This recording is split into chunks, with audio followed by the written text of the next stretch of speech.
할렐루야. 오늘 본문 말씀은 요엘 2장 18절에서 27절까지의 말씀입니다. 요엘 2장 18절에서 27절까지의 말씀을 다 함께 봉독하시겠습니다.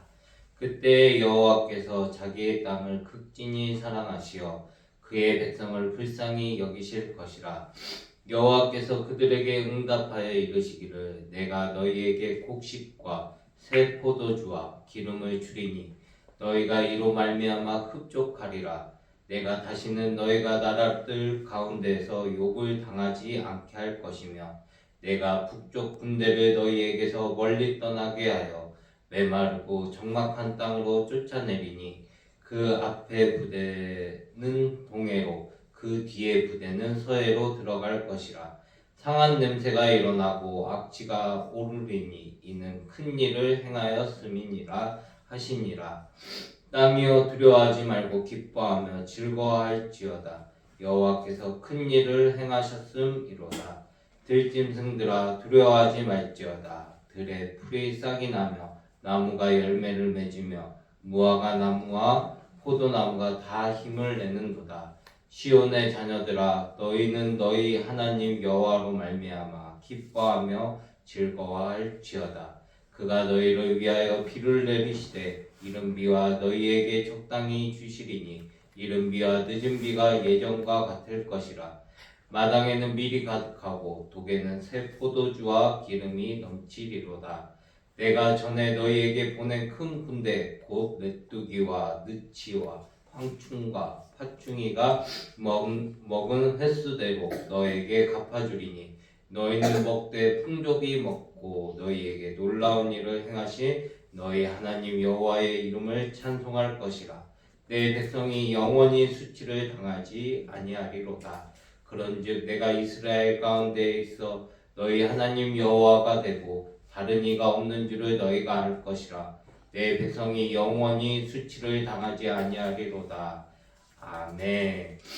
저는 오늘 봉독하신 요엘 2장 18절에서 27절의 말씀을 가지고 다시 회복될 대한민국 이와 같은 제목으로 잠시 은혜의 말씀을 나누고자 합니다. 오늘 우리는 요엘 선지자의 말씀을 통해 희망의 메시지를 함께 살펴보고 이 희망의 메시지를 우리 대한민국과 우리 국민들에게 저는 전하고자 합니다. 요엘 선지자가 살았던 시대는 메뚜기 재앙과 외세의 침략으로 절망에 빠진 시대였습니다. 마치 오늘날 우리 대한민국이 겪는 경제적 어려움, 사회적 갈등, 그리고 예측할 수 없는 미래에 대한 불안과 너무나도 많이 닮아 있습니다. 그러나 오늘 본문 말씀에서 요엘 선지자는 이러한 절망적인 상황 속에서도 희망을 노래하고 있습니다. 하나님의 긍휼하심과 회복의 약속을 선포하며 백성들에게 용기를 북돋아 주는 모습을 우리는 볼 수가 있습니다. 오늘 본문 말씀을 통해 우리 대한민국도 다시 일어설 수 있다는 희망을 나누고자 합니다. 첫째로 하나님의 회복의 약속에 대한 말씀을 전하겠습니다. 요엘 선지자는 하나님께서 잃어버리신 것을 회복시켜 주시고 풍요를 다시 허락하실 것이라고 선포하고 있습니다.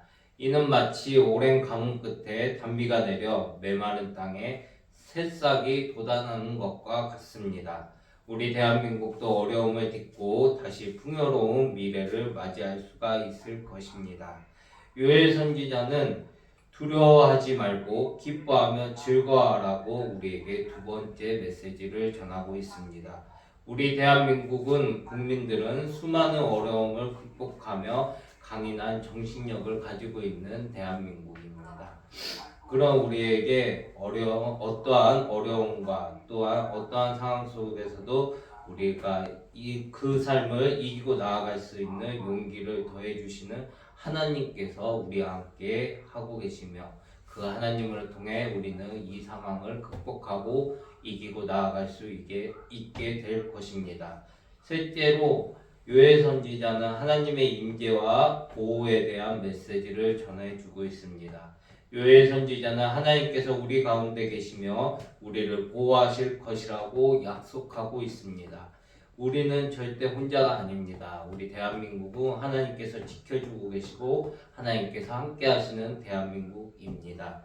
하나님의 인도하심을 믿고 나아갈 때 우리는 그 어떠한 어려움도 극복할 수가 있습니다. 오늘날 대한민국은 저출산, 고령화, 경제적 불평등, 사회적 갈등 등 다양한 어려움에 직면해 있습니다.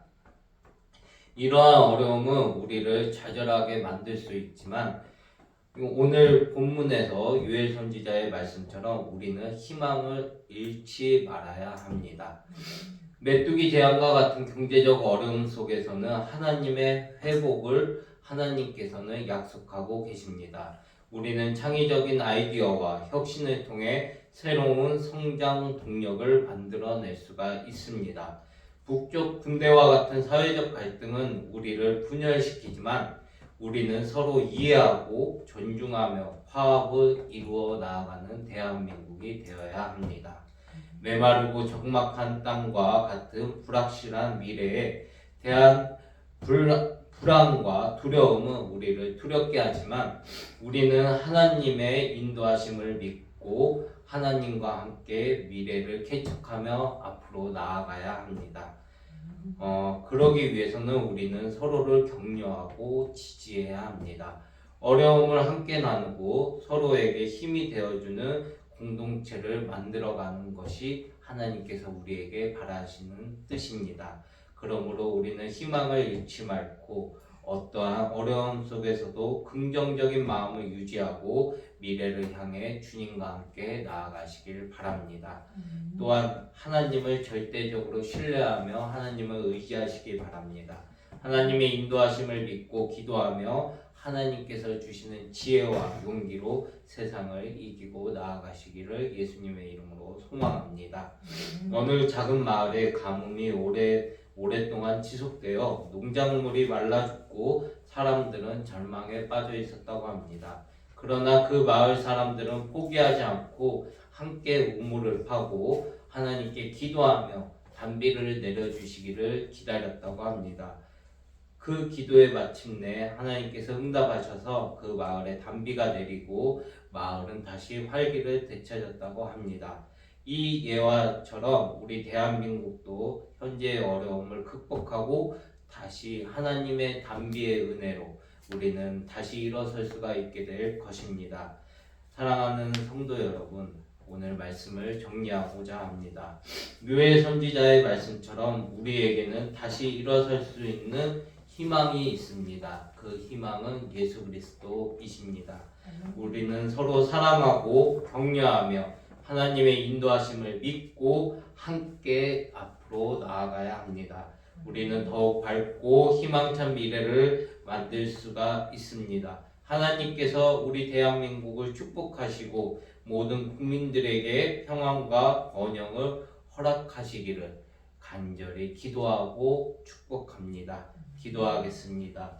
사랑과 은혜와 자비가 무한하신 하나님 아버지, 오늘 요엘 선지자의 말씀을 통하여 우리에게 우리 대한민국의 희망의 메시지를 주심에 감사드립니다. 우리가 어떠한 어려움 속에서도 희망을 잃지 않고 서로 사랑하며 함께 나아갈 수 있도록 우리의 삶을 인도하여 주옵소서. 모든 삶을 하나님께 위탁합니다. 이 대한민국도 하나님께서 더 풍요로운 가운데로 인도하실 것을 믿고 감사드리며 예수님의 이름으로 기도합니다. 아멘.